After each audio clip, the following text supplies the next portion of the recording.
Espero que todos estén bien. Todavía andamos afectados de la garganta. Estamos un poquito malos. Pero gracias al Señor, seguimos para adelante con su gracia y con su misericordia. Queremos agradecer al Señor en este día por la oportunidad de poder compartir una vez más de su palabra, ¿verdad? Estamos estudiando el libro de Judas. Yo pienso que podemos terminar hoy, vamos a ver. Es verdad que es cortito, pero tiene mucho contenido. Entonces, nos cuesta. Y como nosotros siempre solemos hacer, hacemos un resumen para que podamos entender lo que estamos hablando o lo que vamos a hablar a seguir. Entonces, nuestro resumen de la última vez que hemos estado estudiando juntos aquí dice: hemos visto la semana anterior del peligro de los escollos. Hemos explicado lo que eran escollos.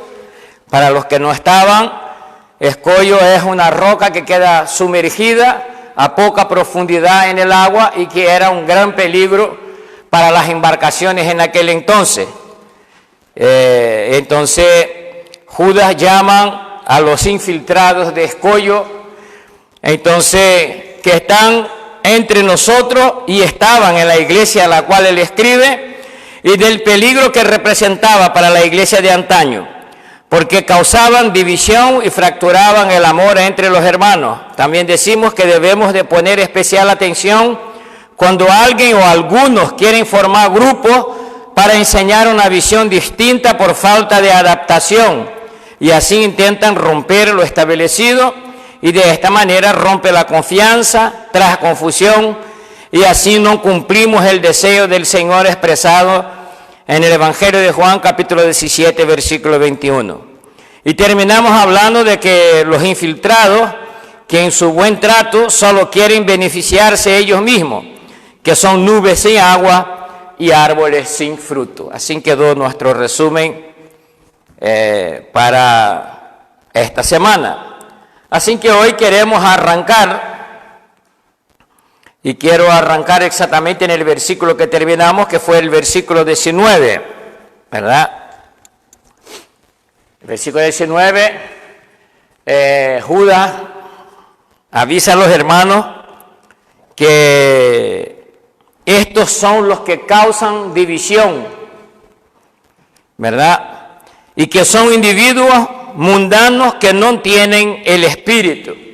Está cortito, pero tiene mucho contenido esto, ¿no? Porque lo que Judas está diciendo, todos los que hemos venido estudiando el libro de Judas, desde el principio hasta ese momento, él está diciendo la peligrosidad que tiene este grupo de estas personas. Él nos dice la cantidad de personas, está en plural, así que era más de uno, que se habían infiltrado en la iglesia y que ellos estaban causando serios problemas, porque lo que ellos estaban haciendo con los hermanos era tratar de hacer que con sus enseñanzas los hermanos dudaran de la doctrina de los apóstoles.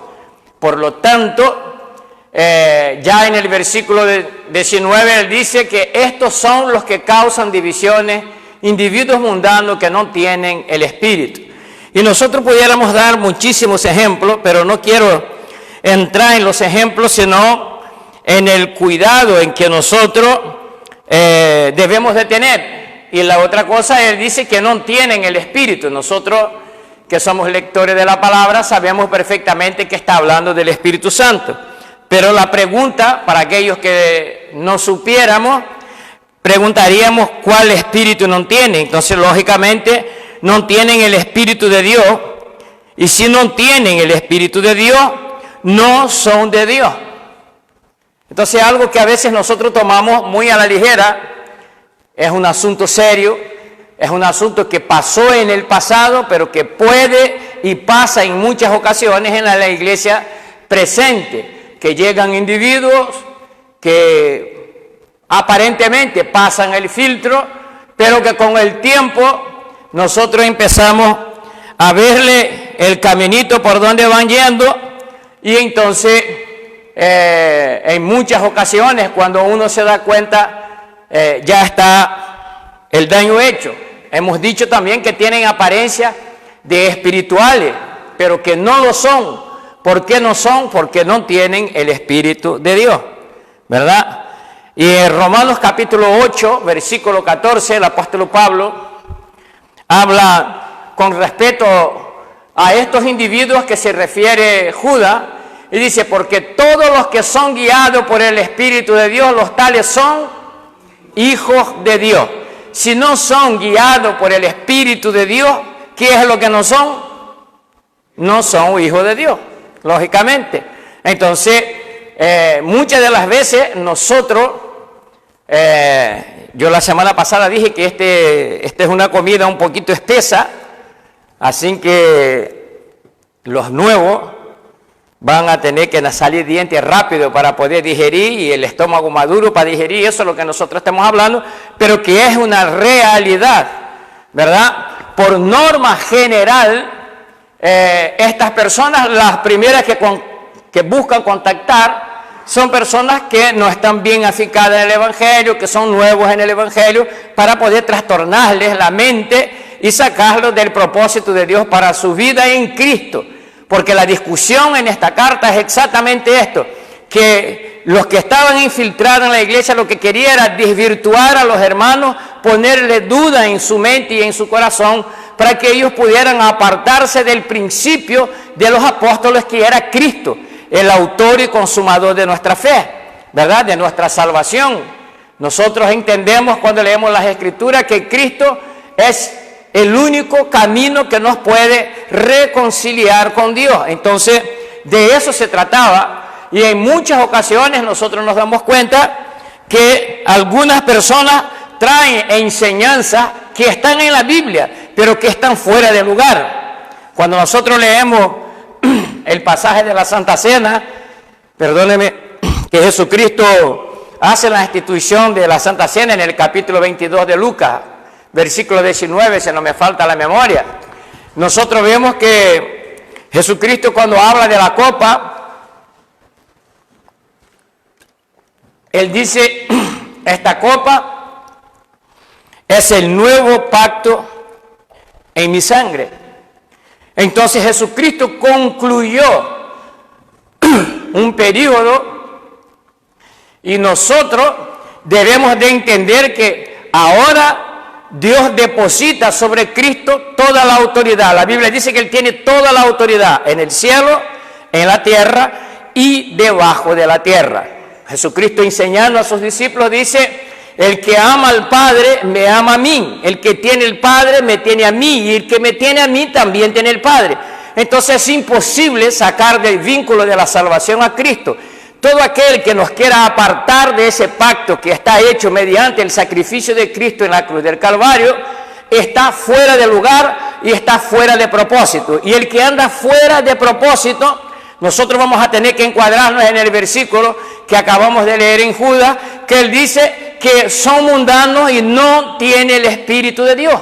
¿Por qué no tiene el Espíritu Santo? Porque Jesucristo también, hablando a sus discípulos con respecto al Espíritu Santo, dice, y Él os hará recordar todo lo que yo os lo he enseñado. Por lo tanto, el Espíritu Santo no va a traer ahora una enseñanza mosaica para que nosotros podamos creer que es por medio de la ley que nosotros somos salvos, porque no es así.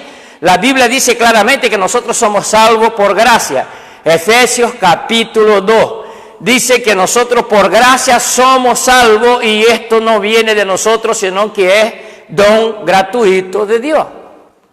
Entonces nosotros debemos de tener esas conciencias, porque aunque parezca que eso no sucede, nosotros estamos llenos de personas en medio de nosotros que se dicen cristianos, pero que se están agarrando a la ley para la salvación y están fuera de pacto. Y todo aquel que confía en sus obras para ser salvo, hace nulo el sacrificio de Cristo en la cruz del Calvario. Y si yo hago nulo el sacrificio de Cristo en la cruz del Calvario, lógicamente yo he caído de la gracia. Porque dice que Cristo cumplió todo y que es por gracia. Bueno, hermano, entonces nosotros no tenemos que obedecer, sí tenemos que obedecer, pero no son a causa de nuestras obras que nosotros recibiremos redención. Lo que conoce a Cristo, el que tiene el Espíritu de Dios, es guiado por el Espíritu de Dios. Y la persona que es guiada por el Espíritu Santo de Dios, lógicamente hay un espíritu de obediencia en su vida. Y él no va a intentar ir en contra de aquellas cosas que desagradan a Dios. Pero lo que sucede es que su confianza no está puesta en sus obras, está puesta en Cristo. Y esa es la gran diferencia. Es pequeña, pero gran diferencia. A partir del momento que yo creo que son mis obras las que determina mi salvación, caigo de la gracia. Porque es nuestra redención por medio de la sangre de Cristo derramada en la cruz del Calvario. Entonces, aunque parezca que muchas de las veces son cosas inofensivas, nosotros tenemos que darnos cuenta que es súper agresiva en cuanto a nuestra fe en Cristo, porque a partir del momento que yo me centre en la ley para ser salvo, perdí la gracia. Y entonces nosotros tenemos que darnos cuenta de esto. La pregunta lógica sería, cuando yo hablo de esas cosas, dice, hermano, entonces que la ley perdió el valor. No estoy diciendo esto. La ley sigue siendo ley y la ley sigue con su ministerio. ¿Cuál es el ministerio de la ley? Condenar. Porque la ley lo que hace es sacar a todas mis pecados. La ley lo que dice es que el que peca muere. Porque dice la ley que la paga del pecado es la muerte. Entonces, es decir, la ley cada vez que yo caigo o que yo peque, la ley lo que va a decir, mereces la muerte, mereces la condenación. Pero yo en la cruz del Calvario me doy cuenta que Cristo pagó todas mis deudas. Dice el apóstol Pablo que Él clavó nuestra deuda en la cruz del Calvario. Entonces, si yo pierdo la fe en la obra redentora de Cristo en la cruz del Calvario, lógicamente quedo desprovisto de perdón. Porque la ley no trae perdón, la ley trae ley, justicia. La ley es ojo por ojo y diente por diente, ¿sí o no?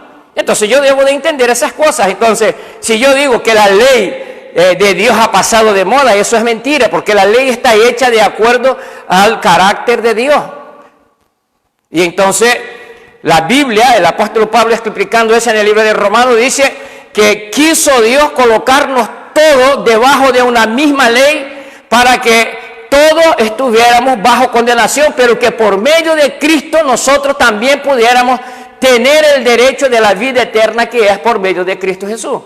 Entonces nosotros no somos salvos por nuestras perfecciones. Nosotros somos salvos por la gracia y por la misericordia de Dios que ha sido revelada en Cristo Jesús. Y eso tenemos que tener claro. Y aunque parezca que no, nosotros estamos viviendo un tiempo donde empieza a brotar en medio de la iglesia de Cristo personas que están dudando si Cristo es suficiente para perdonar nuestros pecados. Y a veces llega un lindo mensaje y entra suave, ¿verdad? Poco a poco, y cuando nosotros vemos, estamos siendo verdaderamente acosados por esta enseñanza. Y eso era lo que estaba sucediendo en la iglesia donde Judas escribe esta carta. Entonces, como nosotros hemos visto, si alguien no es guiado por el Espíritu de Dios, ¿verdad? No son hijos de Dios. Y aunque le parezca muy pesado esto, o aunque uno entienda esto, eso funciona exactamente de esa manera, ¿verdad? Porque los que son guiados por el Espíritu de Dios van a dar con Cristo, sí o sí. No hay cómo, el Espíritu Santo no nos va a llevar a otro lugar. El Espíritu Santo siempre nos va a direccionar a Cristo y a su sacrificio. Y es verdad, nos va a hacer ver qué miserables somos y qué necesidad tenemos de tener un encuentro con Cristo y de arrepentirnos de nuestros pecados, pedir perdón y aceptar al Señor Jesucristo como nuestro Salvador. Porque eso es lo que va a hacer el Espíritu Santo. El Espíritu Santo no nos va a llevar a un camino al cual Cristo no nos ha enseñado. Y que los apóstoles no hayan enseñado, porque ellos fueron inspirados por el Espíritu Santo de Dios. Entonces nosotros tenemos que tener esas convicciones, ¿verdad?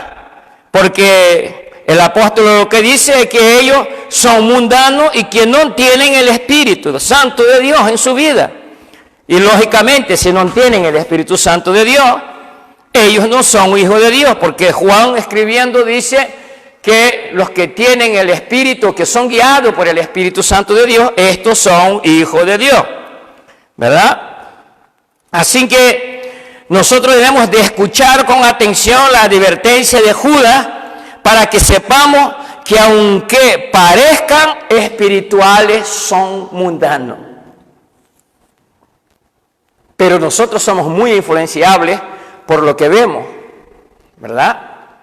Entonces nosotros tenemos algo que se llama prejuicio. Juzgamos por lo que ven nuestros ojos y somos muy poco observadores. Jesucristo, hablando de alguien espiritual, lo que dice es: miren sus frutos. Si nosotros vemos, Judas dice lo mismo, dice: son nubes sin agua y árboles sin fruto. Él ya no dijo eso anteriormente, sí lo dijo.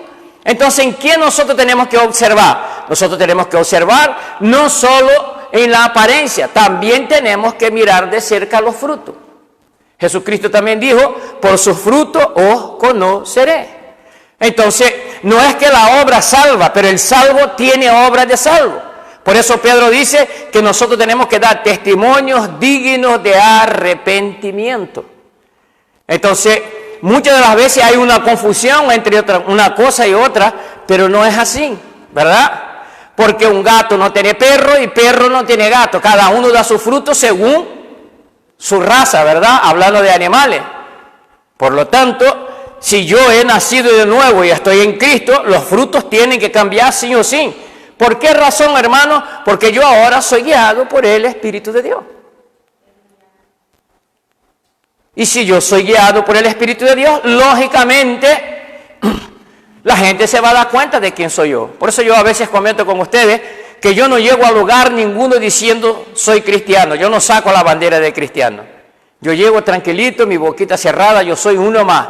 La gente en donde yo estoy es que tiene que darse cuenta por mi actitud si yo soy cristiano o no. Y va a llegar un momento que ellos van a preguntar qué es lo que pasa. Tú eres diferente, los otros hablan lo que hablan, tú no hablas de esa manera, te comportas de esa manera, haces esto, no me engaña. La gente se pregunta.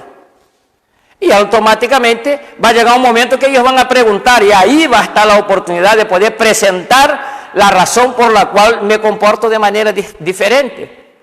Y no es porque yo soy mejor que ellos, es porque yo tengo algo mejor que ellos que se llama Jesucristo. Son dos cosas completamente diferentes, ¿verdad? Nosotros no nos consideramos mejor que nadie, pero tenemos lo mejor de todo porque tenemos a Cristo. Y eso es lo que marca la diferencia. Entonces muchas de las veces se nos olvida que lo que marca la diferencia es que Cristo vive en nosotros, no porque nosotros seamos la última Coca-Cola del desierto. Y es importante que nosotros estemos arraigados en esto, exactamente por lo que nosotros estamos hablando, porque podemos ser tentados a dudar de la gracia de Dios que es en Cristo Jesús. Y tenemos que tener claro, si quitamos Cristo de nosotros, se acabó. Porque hay un nuevo pacto y no lo instauré yo como pastor. Ni lo colocaron los apóstoles, los colocó Dios mismo. Cuando nosotros leemos Isaías 53:10, si no me falta la memoria, dice, quiso Dios quebrantarle. Fue Dios quien quiso. No fui yo, ni fue usted. Fue Dios. Y Dios quiso quebrantarle. Mira lo que dice Isaías, pero quiso el Señor quebrantarle sometiéndole a padecimiento. Cuando Él se entregue a sí mismo, porque Cristo no había muerto todavía, como ofrenda de expiación, verá su descendencia, prolongará sus días y la voluntad del Señor en sus manos prosperará. Entonces fue la voluntad de Dios, plan de Dios para nosotros. Entonces yo no puedo rechazar el plan de Dios, porque desde antes ya el Señor estaba usando los profetas y diciendo, llegará el Mesías, llegará el Redentor, llegará en el cual va a tener la autoridad para expiar, para perdonar pecados. Si yo rechazo ese plan de Dios, entonces yo caí de la gracia, y si caigo de la gracia, lógicamente seré condenado. Ahora, claro que como salvo, como persona que he conocido a Cristo y he entregado a Él mi vida y he arrepentido de mis hechos, y le pido perdón, y procuro y me esfuerzo, porque ahora empiezo a tener entendimiento para no andar según mis entendimientos y a los frutos que yo tenía anteriormente. Entonces ahora el Espíritu Santo empieza a trabajar y empieza a guiarme, y si me caigo, levanto por la gracia y la misericordia de Dios. Entonces tenemos que estar muy asegurados, muy agarrados de la enseñanza para que nosotros no caigamos de ahí. Y fíjate si no es importante eso lo que nosotros estamos hablando, de lo que Judas está enseñando, que Judas en 25 versículos se dedicó 19 versículos a hablar de lo mismo. Entonces primero había una gravedad dentro de la iglesia, a la iglesia que le escribió, pero segundo, había una importancia grande en esa enseñanza que él estaba dando. Y nosotros tenemos que fijarnos en esto cuando nosotros leemos, porque a partir del versículo 20, él va a dar una palabra a aquellos cristianos que estaban firmes en la fe en Cristo Jesús.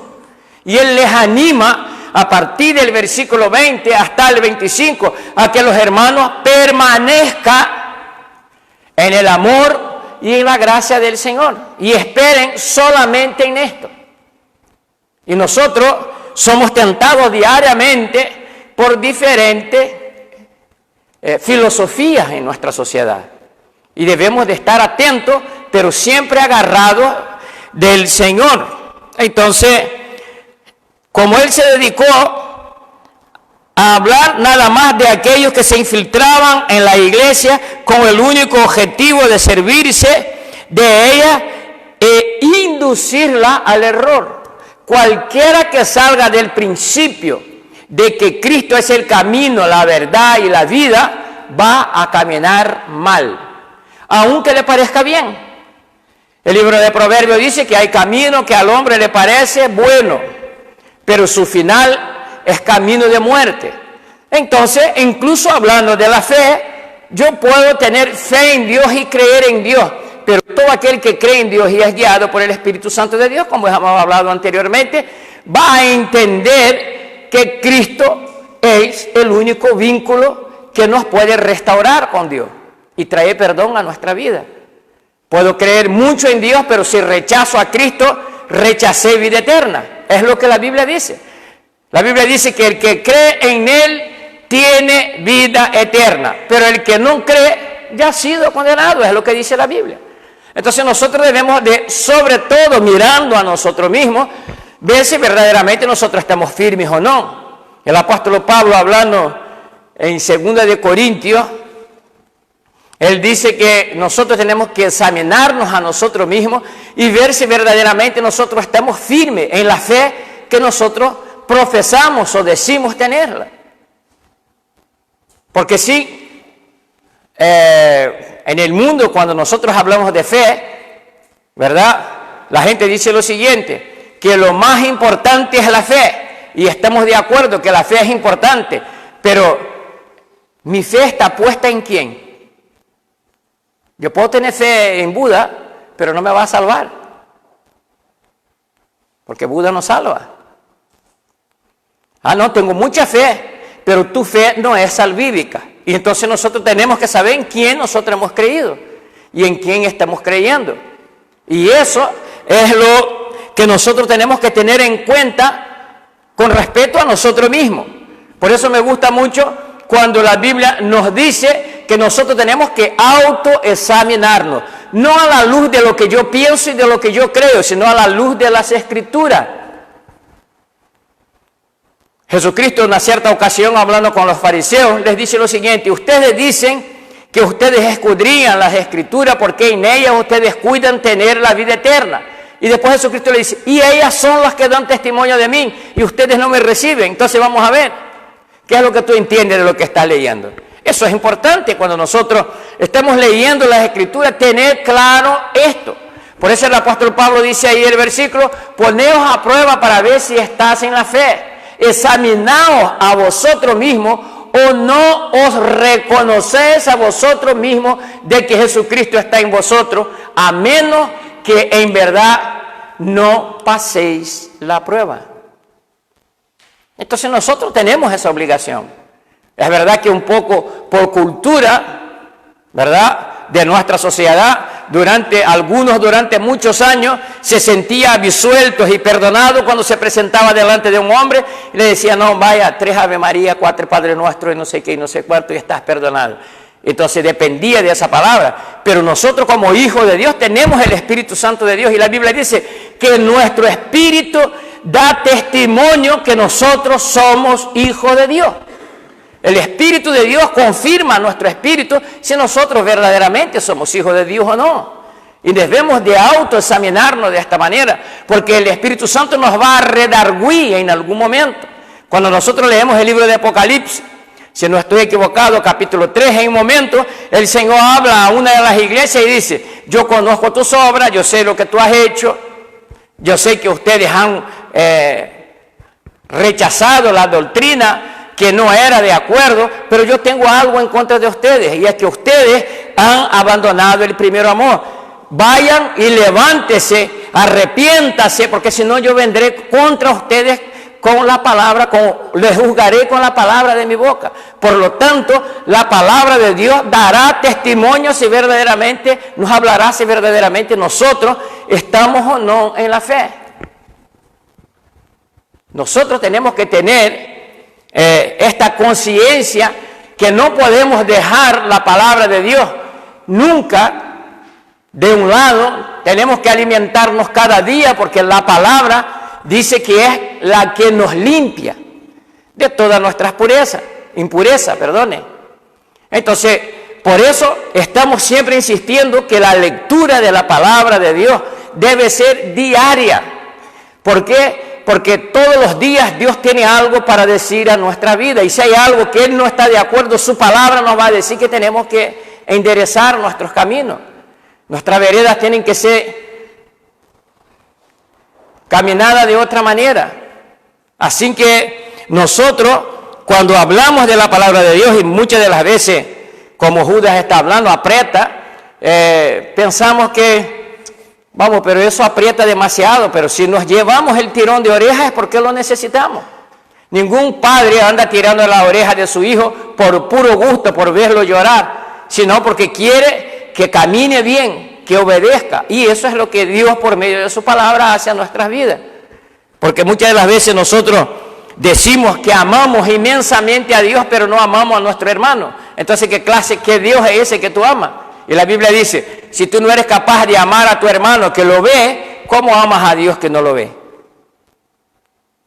Entonces a veces nos contradecimos a nosotros mismos. Es necesario que nosotros tengamos el Espíritu Santo de Dios llevándonos a autoexaminarnos constantemente para que nosotros podamos no caer en el error, ¿verdad? Entonces ahora en el versículo 20 de Judas empieza con un mensaje a los santos, a los amados de Dios, diciéndoles lo siguiente: pero vosotros, amados, edificándoos en vuestra santísima fe, orando en el Espíritu Santo. Es verdad que vemos que hay una coma, hay más versículos para debajo, pero solo este versículo, si nosotros paramos a observar, después de que Judas habla todo lo que le ha hablado, que tuviese cuidado con los escollos, con los infiltrados, que con los hombres que parece que tienen el Espíritu Santo de Dios, pero no lo tienen, que solo querían servirse de ellos mismos, que querían gloria para ellos mismos, ¿verdad? Él dice, pero vosotros, amados, edificándoos en vuestra santísima fe. Entonces, nosotros deberíamos ver ahí dos cosas que van juntas, ¿verdad? Que son importantes y coexisten. Coexisten, ¿por qué? Porque va junta. Muchas de las veces nosotros nos preguntamos por qué Dios instituye la iglesia, por qué debe de existir la iglesia. Porque a veces nosotros no entendemos incluso por qué venimos a la iglesia. Porque nosotros somos iglesia en particular, pero también somos iglesia en conjunto. Por eso nosotros somos, la Biblia cuando se refiere a la iglesia, habla que la iglesia es familia de Dios. También dice que la iglesia es el cuerpo de Cristo. Entonces, lo que Judas está diciendo, dice, después de haber dicho todas las problemáticas que ellos tenían entre ellos y la clase de personas que estaban viviendo entre ellos, el mal que estaba haciendo a la iglesia justo en cuanto a amarse y a andar unidos, él dice, pero vosotros edificándoos, lo primero que nosotros tenemos que entender como iglesia de Cristo, o debemos de aprender en esto que Judas nos quiere enseñar, es que la edificación mutua debe de ser entendida y practicada por nosotros. Porque él está diciendo edificándoos mutuamente, uno con otro. Dice, edificándoos, ¿en qué, hermano? En vuestra santísima fe. ¿Por qué nosotros tenemos este culto de enseñanza? Para que seamos edificados mutuamente en nuestra fe en el Señor Jesucristo. Voy constantemente y diariamente a hablar que nuestra predicación y nuestra enseñanza está centralizada en Cristo. Porque si nosotros arrebatamos Cristo de nuestra enseñanza es vacía, no tiene esperanza. Entonces, por eso, él ahora dice, pero ustedes, amados, edificándose mutuamente en vuestra fe, él usa un término que extrapola o que quiere dar más importancia a la fe en Cristo, dice, en vuestra santísima fe. Todos sabemos que santo en el original quiere decir separado. Dice, ustedes están separadísimos en cuanto a vuestra fe. Ustedes están unidos en la fe y ustedes deben edificaros mutuamente. Eso es lo que está diciendo. ¿Esto ha cambiado para la iglesia del siglo XXI? No, nosotros tenemos que tener esta visión. Nosotros tenemos que entender que el Señor nos llama y nos coloca dentro de la iglesia y que nosotros tenemos que entender que nuestro deber es edificarnos mutuamente. Porque los que se edifican para su propio gozo y para su propia gloria está fuera del plan de Cristo. Entonces, lo que él está diciendo es exactamente eso. Ustedes permanezcan unidos en vuestra fe. Edifíquense mutuamente y orando. Entonces, tres cosas importantes que hay ahí es la unidad en la fe viviendo en oración. Esos eran los principios de la iglesia primitiva. ¿Era o no? Dice que ellos estaban juntos en el partir del pan, en la oración y en el compartir la palabra. Nosotros debemos estar edificando mutuamente en nuestra fe. Y nuestra fe es santa, no es porque es nuestra, es porque Dios nos la dio en Cristo Jesús. Cuando nosotros leemos Efesios capítulo 2, dice que esto no viene de nosotros, sino que es don de Dios. Y todos sabemos que don es un regalo de Dios en nuestra vida. Poder creer. Entonces, cuando creemos en el Señor Jesucristo, nosotros tenemos una fe santísima, porque dice la palabra de Dios que Él es santo, santo, santo.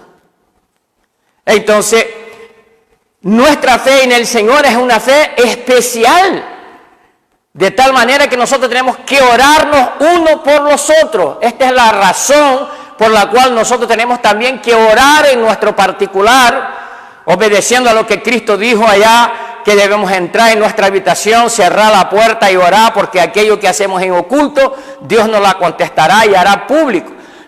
Pero también hay enseñanza de parte de Cristo para la oración congregacional. Jesucristo en varias ocasiones se retiró para orar y llevó consigo a sus discípulos. Y oraban y buscaban de Dios. Entonces nosotros tenemos que entender que nosotros debemos que practicar la mutualidad en cuanto a nuestra fe, edificándonos mutuamente.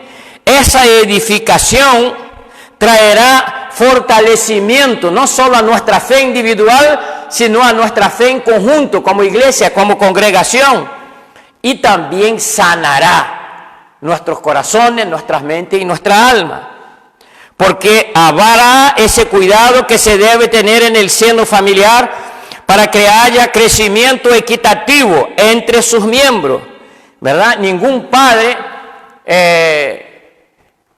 o la mayoría, vamos, porque hay algunos que sí que lo pueden hacer, deberíamos tener elecciones entre nuestros hijos. Todos en familia debemos de trabajar para que haya un crecimiento equitativo, igual para todos, para los mayores y para los más chicos. ¿Por qué? Porque mi deseo como padre es que todos sean fructificados en su vida.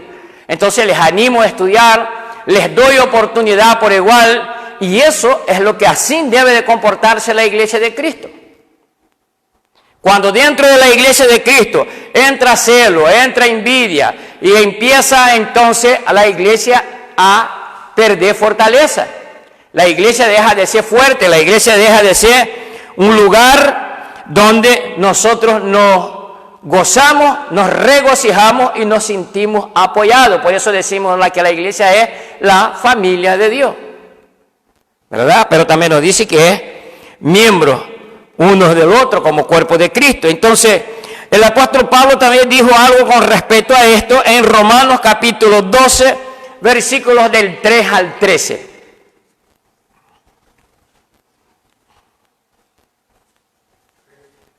Romanos capítulo 12, versículo del 3 hasta el versículo 13. Y dice: porque en virtud de la gracia que me ha sido dada, digo a cada uno de vosotros, ¿qué es lo que nos debe de hacer como congregación, como hermanos en Cristo? Pensar más alto de sí que lo que debe pensar, sino que piense con buen juicio según la medida de fe que Dios ha distribuido a cada uno. Entonces, dos cosas yo entiendo ahí que Pablo está enseñando. Primero, la medida de nuestra fe no es igual en todos, es diferente. Ahora entendemos por qué Judas dice que nosotros tenemos que edificarnos mutuamente, porque tenemos medidas de fe diferentes. Y parece que los que estamos 20 años en el Evangelio tuviésemos una medida de fe más grande que el que acaba de llegar, pero eso ni siempre es así.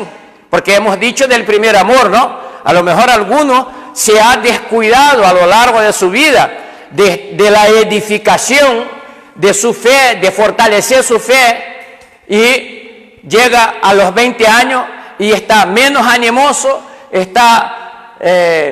es menos creyente, ¿verdad? O está más incrédulo en ese determinado momento frente a las adversidades que el que acaba de llegar, que está en su primer amor. Entonces, nosotros vemos que el apóstol Pablo dice exactamente eso, que cada uno, nosotros no debemos de tener un pensamiento altivo, sino que debemos de pensar con buen juicio. Y el buen juicio es lo siguiente: Dios no hace acepción de personas. Ese es el buen juicio. Por eso que cuando la gente acude a la iglesia, no tiene un buen juicio. Porque se cree que la iglesia es lugar de puro santo, y se equivoca, porque la iglesia está lleno de pecadores, con una diferencia que son pecadores arrepentidos. Esa es la diferencia.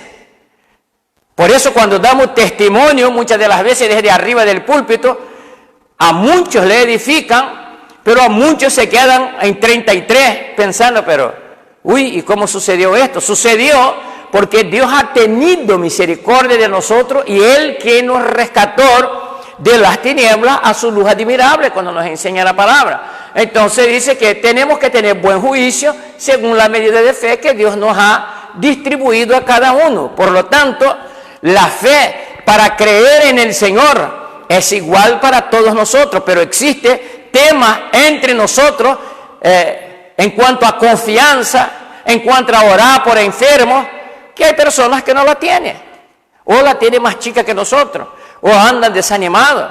Yo me acuerdo que en una ocasión mi madre daba crisis de riñones terribles. Y nosotros vivíamos en un campo muy lejos de la ciudad. Y las guaguas a las 10 de la noche ya no había más. Y una ocasión le dio de madrugada. Y me acuerdo perfectamente. Mi padre levantó, le dio medicina, le dio agua. Y mi madre temblaba, una fiebre súper alta. Y claro, cuando uno es chico, ve las cosas. Yo no me levanté, yo quedé observando desde donde estaba acostado. Y me acuerdo que mi padre le dijo a mi madre: ¿tienes fe para ser sanada en el nombre de Jesús? Y mi madre estaba tan mala que ella dijo: no, ahora mismo no tengo fe. Él dice: entonces vas a ser sanada con mi fe en el nombre de Jesús. Oró y mi madre quedó sanada del riñón. Mi madre dio 5 derrames cerebrales, pero su riñón no fue tocado. Entonces, cuando Jesucristo dice a Tomás: Tomás, hombre de poca fe, venga, toca aquí las heridas, no seas incrédulo, sino... ¿Era Tomás discípulo de Cristo, sí o no? Entonces, a veces, entre los discípulos de Cristo hay gente que desfallece en la fe, que la fe merma. La razón por qué eso sucede deberíamos preguntarnos, ¿verdad? Tomás aflojó la fe cuando vio que su Cristo fue a la cruz del Calvario. Entonces, por esto, cuando nosotros hablamos de ser cristianos, tratamos de hablar la verdad del Evangelio. No predicar el Evangelio de mar de rosa y que aquí pida por tu boquita, que ahí Dios mismo te lo da, porque no es así. Nosotros seremos tratados por el Señor según las necesidades que nosotros tengamos, y Él nos madurará en fe según las pruebas. Entonces, para que yo pueda entender que Dios sana enfermedades, yo en algún momento tuve que estar enfermo y ver que el Señor es verdad, es el sanador. Si yo digo que el Señor sana la depresión, yo tuve que pasar depresión. Entonces yo sé que el Señor sí sana la depresión, porque estuve 6 meses en depresión, me quise matar y todo. ¿Puedo dar testimonio de eso? Puedo dar. La insomnia lo sana el Señor también. Estuve 6 meses sin dormir. Y una vez que me reconcilio con el Señor, se acabó. No tomé pastillas, no fui a psicólogo, no fui a lugar ninguno, el Señor sanó. Entonces yo puedo dar testimonio de esto. Si nosotros no pasamos prueba, ¿cómo es que nosotros vamos a conocer el Dios que nosotros decimos que servimos? Entonces, desde luego, se cumplirá en nuestra vida lo que Jesucristo dijo con respecto a los que le buscan y a los que le sirven. En el mundo, ustedes tendrán aflicción. Pero también la Biblia tiene ejemplos para aquellos que no reciben la sanidad. Pablo oró por un problema que tenía muchas veces y él dijo, y el Señor me dijo: mi gracia te basta, sigue con el espino que tú tienes en la carne. Entonces nosotros tenemos que entender, cuando entendemos el Evangelio, cuando nosotros entendemos el concepto de la fe, de la gracia, de la misericordia de Dios, nosotros no vamos a creernos superior a nadie, porque el Señor ha hecho determinadas cosas en mi vida y no ha hecho en la tuya, pero el Señor ha hecho en la tuya que no ha hecho en la mía. Entonces, un problema que tienen los hijos de los cristianos, y yo puedo hablar porque fui nacido y criado en el Evangelio, es pensar que yo nunca voy a poder dar un testimonio como dio el hermano que estaba drogado, que había sido ladrón, y que el Señor se siente humillado frente a eso. Parece que Dios no se ha fijado en él, pero lo que no se da cuenta es que ha sido un privilegiado. El pecado no lo tocó y el diablo no pudo hacer de él un instrumento suyo.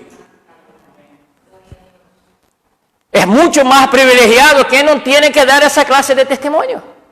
¿Por qué? Porque fue guardado en Dios de tal manera que el enemigo de nuestras almas no lo hizo instrumento suyo. Pero nosotros podemos dar testimonio que siendo instrumento del enemigo, el Señor nos arrebató de su mano para la gloria de su nombre. Pero no quiere decir, entonces a veces nuestra perspectiva, cuando no es bíblica, nos equivocamos.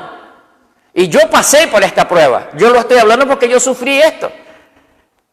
Porque veía dando testimonio y decía, vamos, este no fue creado en la iglesia y Dios ha trabajado mucho más en él que en mí, porque ¿yo qué voy a decir? No, tenía que levantar la mano y decir, gracias a Dios, yo pasé 20 y tantos, casi 30 años de mi vida y el pecado no me tocó y no había sido instrumento de Satanás. Qué bueno. Ahora os puedo dar, entonces conozco las dos versiones.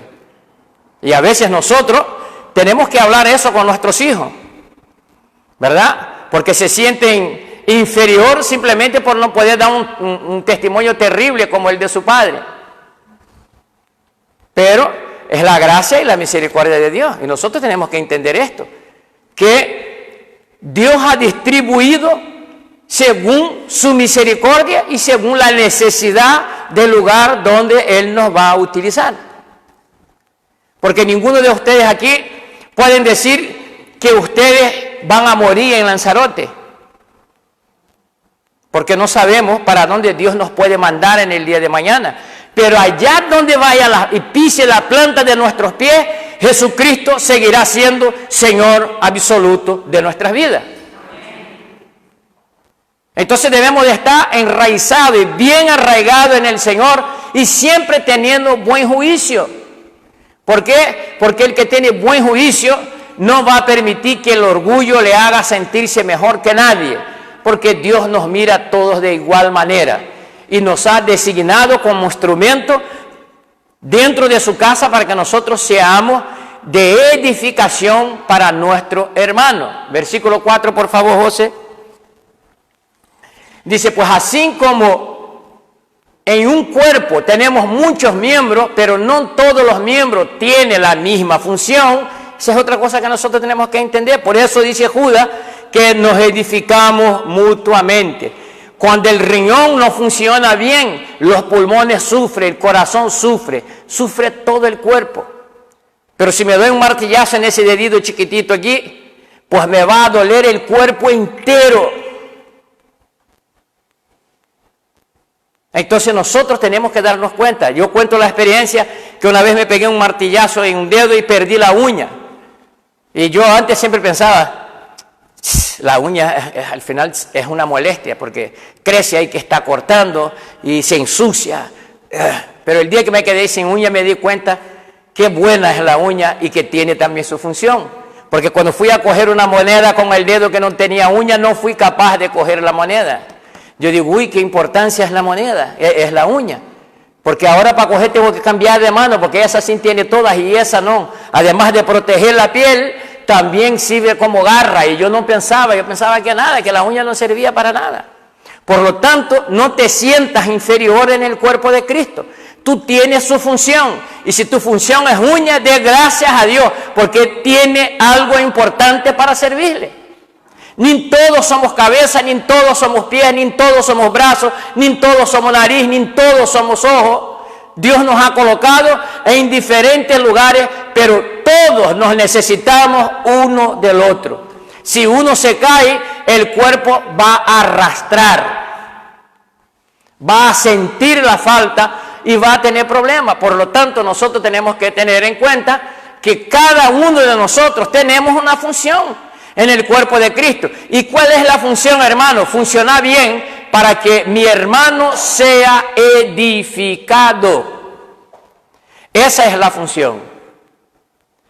Si yo no estoy edificando, y entonces utilizamos algo que se dice mucho en nuestra sociedad, dice, vamos, yo no ayudo, pero estorbo. Todo aquel que no ayuda, perdóneme, estorba.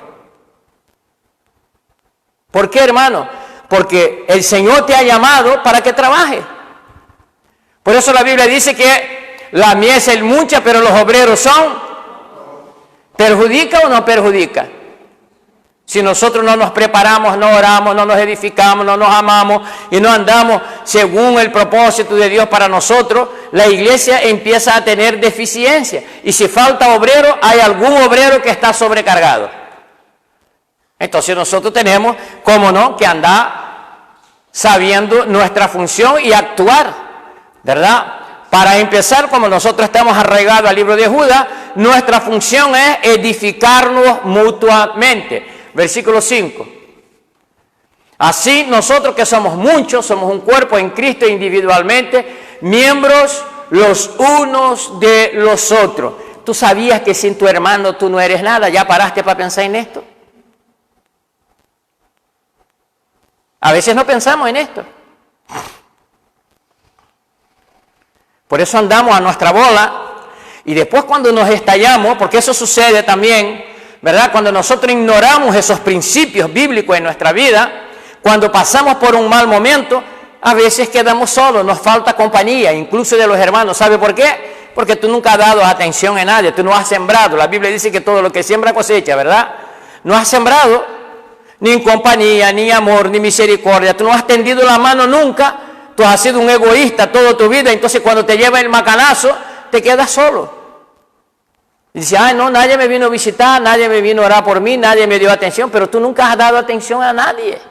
Tú has ignorado este principio que nosotros tenemos una obligación uno para con los otros. ¿Cuál es esa obligación, hermano? Es que mutuamente nosotros ayudemos, que seamos fortaleciendo uno a los otros, edificándonos, dice Judas.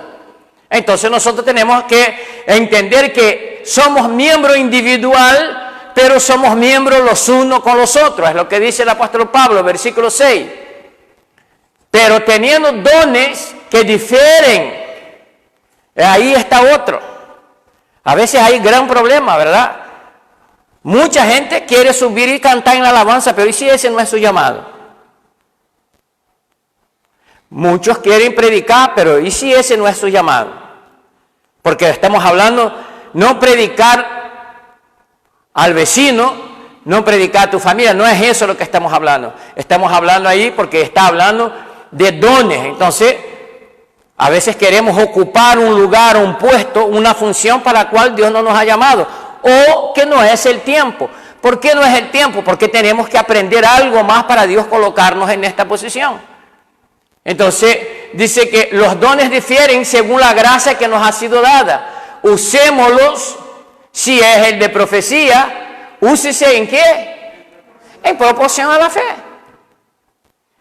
Y Dios no te va a dar un don si tú no tienes fe para creer que ese don viene de parte de Dios. Pero si Dios te da, úsalo. Versículo 7.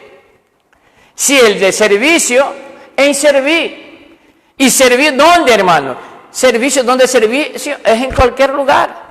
Es llevar a un hermano a su casa que no puede llegar por sus propios pies porque vive lejos y no hay medio para que él pueda ir y venir. Pues servimos, ¿verdad?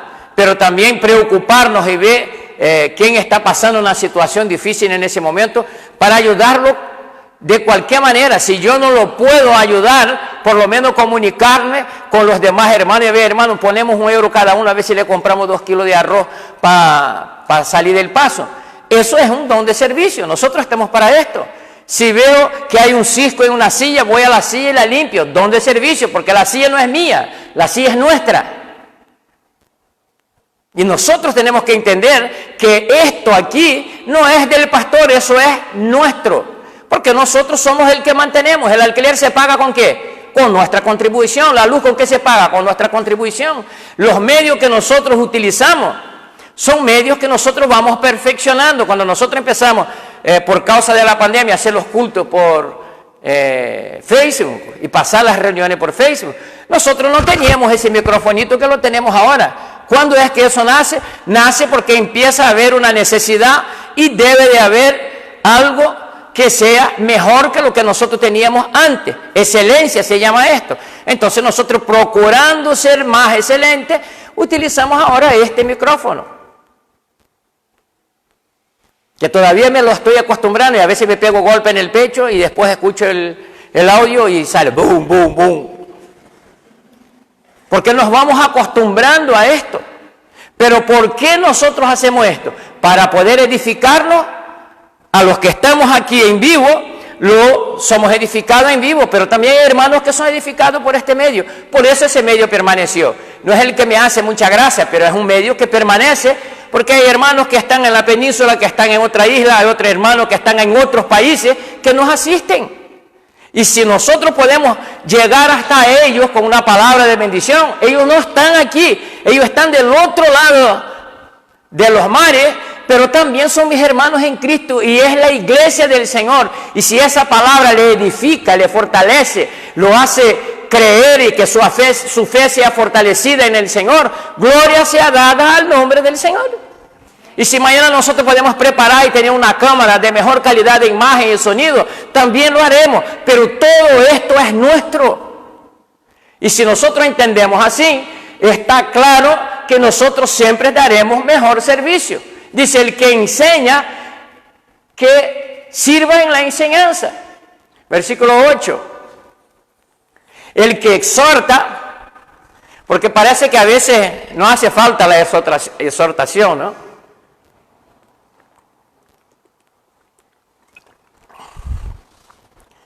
Pero la exhortación hace falta, ¿verdad?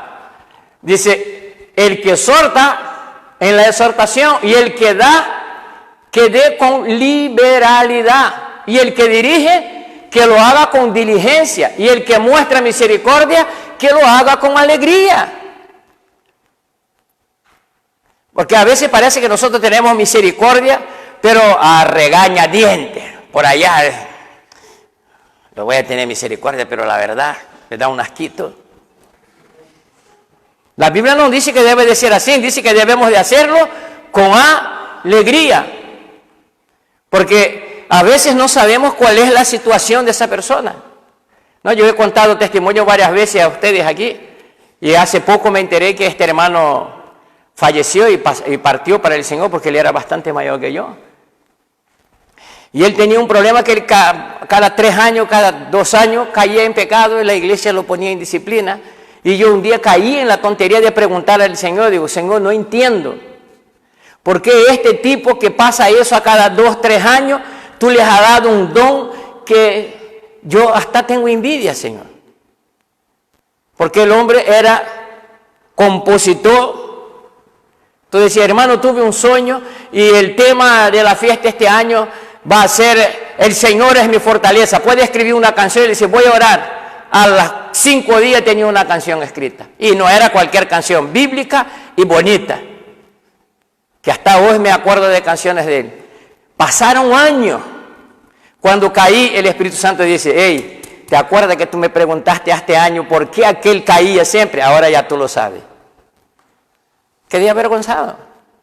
¿Por qué? Porque era la falta de misericordia. Tenía misericordia porque sí lo recibía y tal, pero estaba regañadiente, como que el Señor tenía más cuidado de él que de mí. A veces nos pasa esto.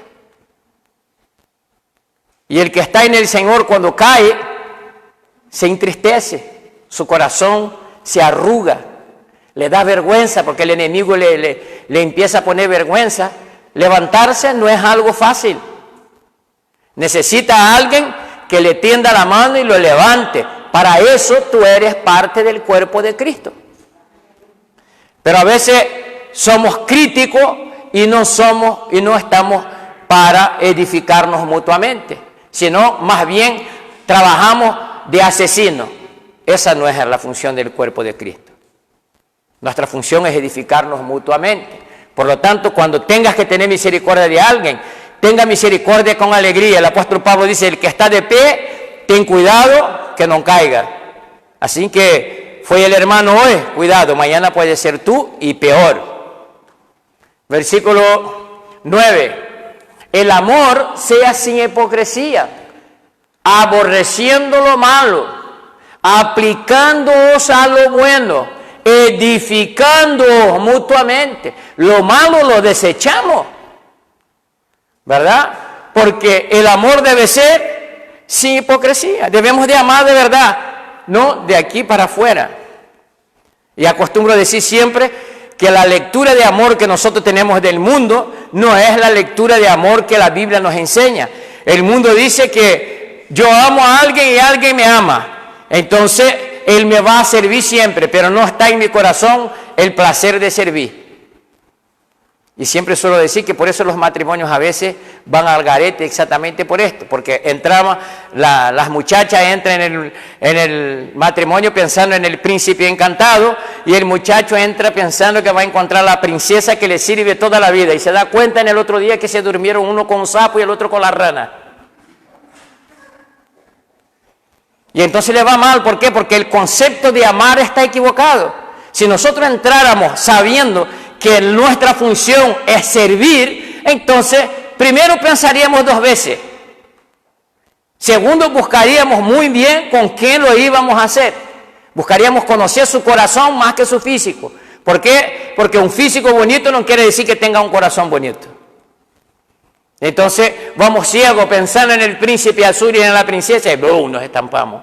¿Por qué? Porque nuestro concepto de amor es equivocado. Entonces cuando estamos enamorando somos los más buenos de la faz de la tierra, bajamos la luna si quiere, pero después no queremos ni bajar el azúcar que está un poquito más alto en la estantería. Mira, sube una silla. Y eso se llama hipocresía.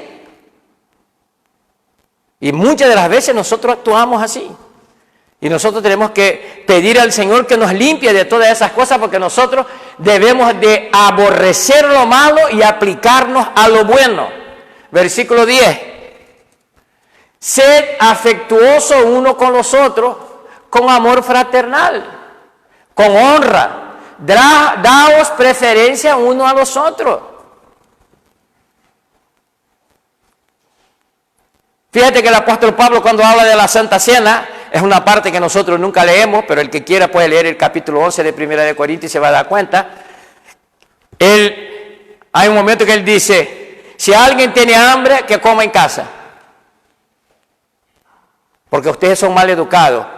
Ustedes comen todo y cuando viene uno que llega más tarde, cuando llega no hay cena para poder cenar, y entonces uno cena y otro no. Hay que haber orden. Esperen uno por los otros. Hay que ser afectuoso y dar preferencia unos a otros. Y a veces nos cuesta esto, ¿verdad? A veces nos cuesta y nosotros tenemos que entender esto. Son principios de edificación mutua. Versículo 11. No seas perezoso en lo que requiere diligencia. Sé fervientes en espíritu, ¿haciendo qué? Sirviendo al Señor. A veces dejamos las cosas siempre para lo último. Si fuera para cobrar, media hora antes, 2 horas antes, está.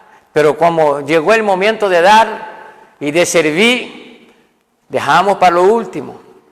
Sé ferviente en espíritu, sirviendo al Señor. Versículo 12. Gozándoos en la esperanza, perseverando ¿en qué? Vamos, Pablo estaba un poco loco. No, hay que perseverar aún en el sufrimiento. ¿Y dedicados a qué?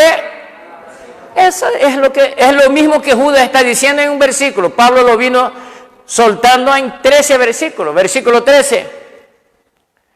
Contribuyendo ¿para qué? Para la necesidad de los santos, practicando la hospitalidad. Entonces, esa es la función del cuerpo. Y Pablo está diciendo, si esa es su función, hazlo bien. Porque nuestra función es que cada uno sea edificado. Pero ¿quién es que tiene que edificar? Uno a los otros. Ya entendimos que es el siervo de Cristo. Pues eso es lo que nosotros tenemos que hacerlo. Así que como miembros del cuerpo de Cristo, como amados de Dios, como hombres y mujeres guiados por el Espíritu de Dios, debemos entender esto y poner en práctica, no para obtener ganancias personales, sino para bendecir al hermano con humildad y con amor. La segunda enseñanza es saber que nuestra fe debe recibir este apoyo mutuo, no solo con actitudes, pero también en oración. También les pide que se mantengan en el amor de Dios. Esto es el vínculo de la Iglesia de Cristo desde sus comienzos hasta hoy. La pureza de una fe cimentada en el amor de Dios. Ahí debemos y tenemos que estar. Versículo 21 de Judas. Y ya con este vamos a terminar. Conservaos, ese es el consejo que le está dando. Conservaos en el amor de Dios.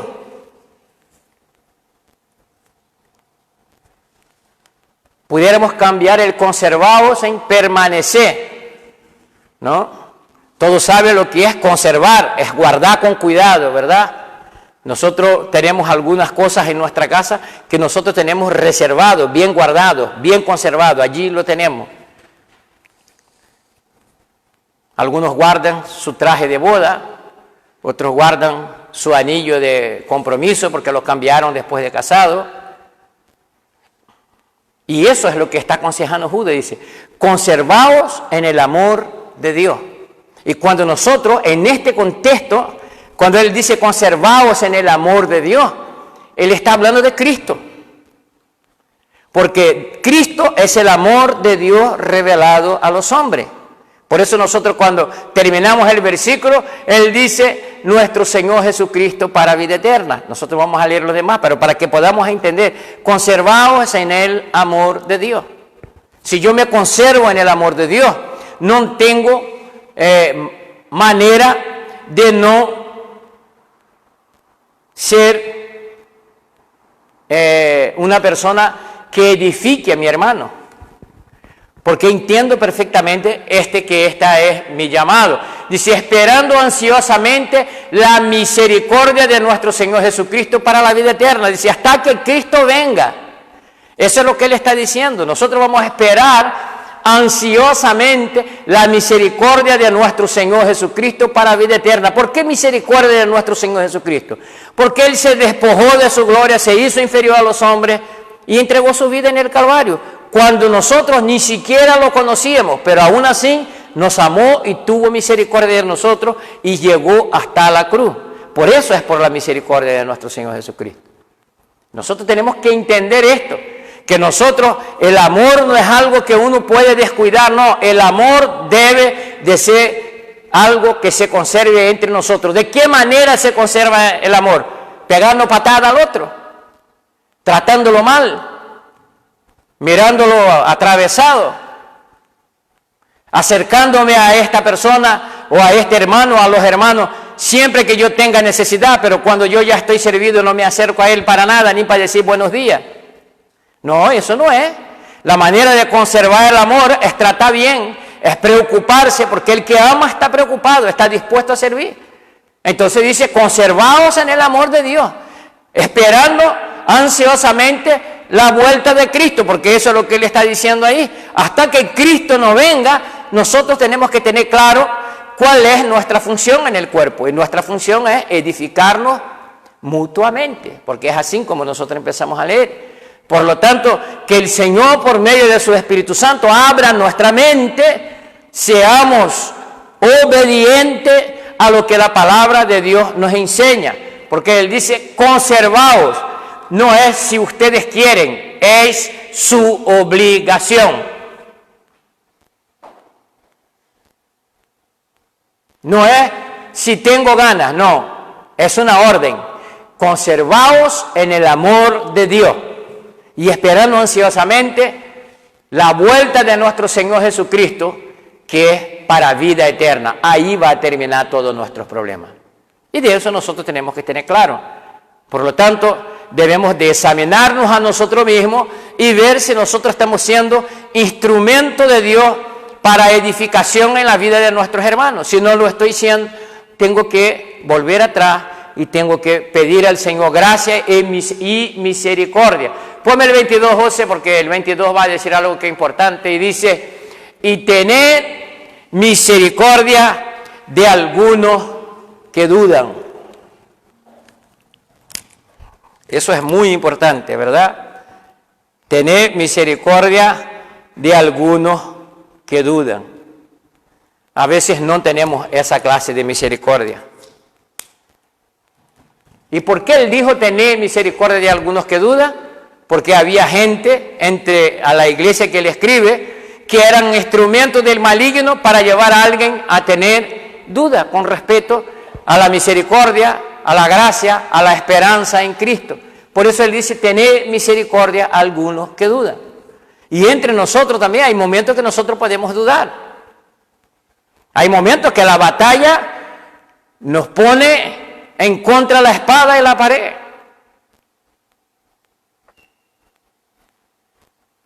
Y podemos incluso matar la fe de otros sin querer. Yo me acuerdo que en una ocasión, hace aproximadamente 13, 15 años, sí, 13, 14 años, más o menos, nosotros pasamos una batalla que yo he hablado aquí con ustedes varias veces, perdimos casa, perdimos todo, quedamos sin trabajo, fue una situación horrible porque fue cuando la crisis del 2005-2006, y llegué de la calle y María estaba cocinando.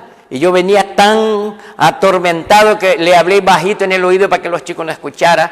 Le dije, prepárate, vamos, el próximo mes vamos a pasar hambre. Eso es palabra de ánimo a la mujer. Pero el desespero me llevó a esto. Pero gracias a Dios que ella en ese momento el Espíritu Santo le metió una sacudida y me dio una que me reventó. Me dice, está reprendido en el nombre del Señor. El Señor no va a permitir que falte nadie aquí dentro de casa. Y se cumplió lo que ella dijo. Nunca ha faltado nada. Pero en aquel momento fui debilitado porque la batalla era terrible. A partir de aquel día no dudé más, no dije más nada de esto. Porque aprendí, y yo digo eso siempre a la iglesia, aprendí en ese tiempo que es confiar en el Señor. Porque confiar cuando tú tienes buen trabajo, confiar cuando tú tienes buen coche, confiar cuando tienes buen zapato, confiar cuando te vas de vacaciones el día, la hora que tú quieres, a donde quieres. Decía, ay, el Señor es bueno. Eso no es confiar.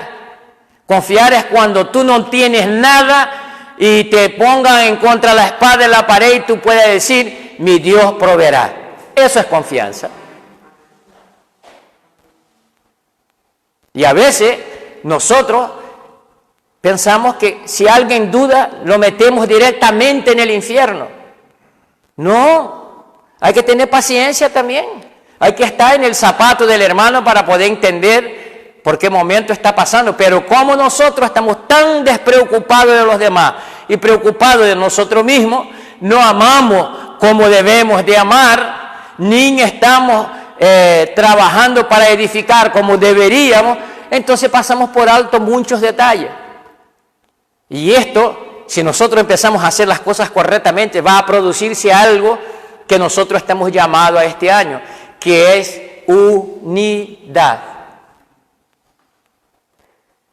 Y ahí el mundo, no hace falta ni abrir la boca para decir que el Señor Jesucristo está en nosotros, que el mundo dirá, Cristo vive en ellos.